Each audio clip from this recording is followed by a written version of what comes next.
Hello বন্ধুরা, আজকে এই মুহূর্তে হলো যে বসিরহাটের প্রার্থী বাছাই নিয়ে।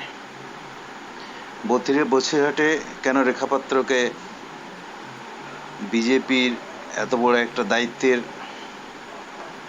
জায়গায় ভোটে নির্বাচনে সিলেক্ট করা হবে, এর পেছনের ইতিহাসে আমাদের যেতে হবে। সন্দেশখালির যখন থেকে আন্দোলনের মুখ হয়েছিলেন রেখাপাত্র, গ্রামের হতদরিদ্র তফসিলি জাতির মহিলা রেখাপাত্র, তাকে প্রার্থী করাটা কতটা দায়বদ্ধতা ছিল নরেন্দ্র মোদীজির কাছে। উনি যখন এসছিলেন কলকাতাতে, বসিরহাটের মহিলা সংগঠনকে ডেকেছিলেন যারা প্রতিবাদের মুখ। সেই সময়ই ওর একগুঁয়ে ভাব, মহিলাদের সম্মানের জন্য যে সচেষ্ট চেষ্টা, সেটাই মোদিকে সম্ভবত মুগ্ধ করেছে। কিন্তু একটা প্রশ্ন এখানে আসতে পারে, এত বড় সংগঠিত রাজনীতির ক্ষেত্রে একটা আনকরা গ্রাম্য মহিলাকে সিলেক্ট করা কি বিজেপির ক্ষেত্রে একটা চ্যালেঞ্জের জায়গা ছিল? কিন্তু আজকে যদি আপনারা এই নির্বাচনের মিছিলে মাননীয় বিরোধী দলনেতা শুভেন্দু অধিকারীর নেতৃত্বে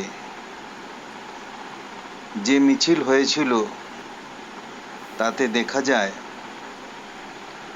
যে বসিরহাটে হাজারে হাজারে বিক্ষুব্ধ মহিলারা যোগদান করেছিলেন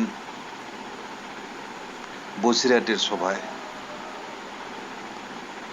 এই সভা থেকে একটা স্বীকৃতি এলো যে বিগত 10 বছরের পরে এই প্রথম দেওয়াল লিখন করতে তারা পেরেছে,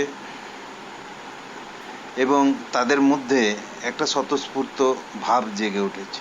কিন্তু এর মধ্যেও একটা কথা, এখনও সেখানে ভয়ের পরিবেশ রয়েছে। যে কোনো মুহূর্তে তার উপরে চড়াও হতে পারে, সেই জন্য তাকে জেড ক্যাটাগরির নিরাপত্তা দেওয়া হয়েছে।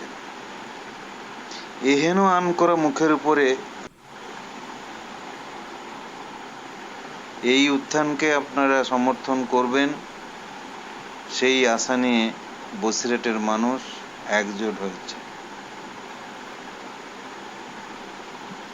তা সত্যিকারের নির্বাচনে জয়লাভ হবে কি হবে না, সেটা আগামী দিন বলবে। কিন্তু একটা প্রশ্ন এখানে থেকেই যায় যে নির্বাচনে যাই হোক না কেন, বাংলার নারী জাগরণের যে সূচনা, সেটা সম্ভবত বসিরহাটকে সামনে রেখেই, বিশেষ করে সন্দেশখালিকে সামনে রেখে শুরু হয়েছে। সেই শাহজাহান যারা আজকে 4 দেওয়ালের মধ্যে বন্দী রয়েছে, তারাই তো এই জায়গার সুযোগটা নিয়েছিল।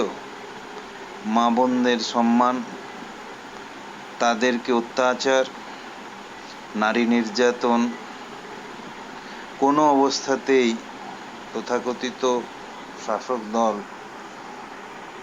এটাকে কোনোভাবেই গুরুত্ব দিয়ে বিবেচনা করে না।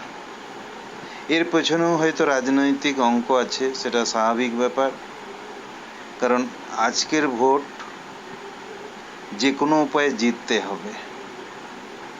মানুষকে ছোট করা, মানুষকে সেই জায়গায় নিয়ে যাওয়া, সেটা কোনো ব্যাপারই নয়।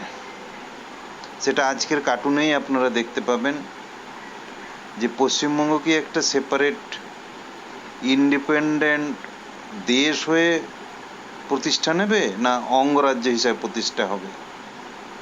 নাহলে এই ঔদ্ধত্য কেন?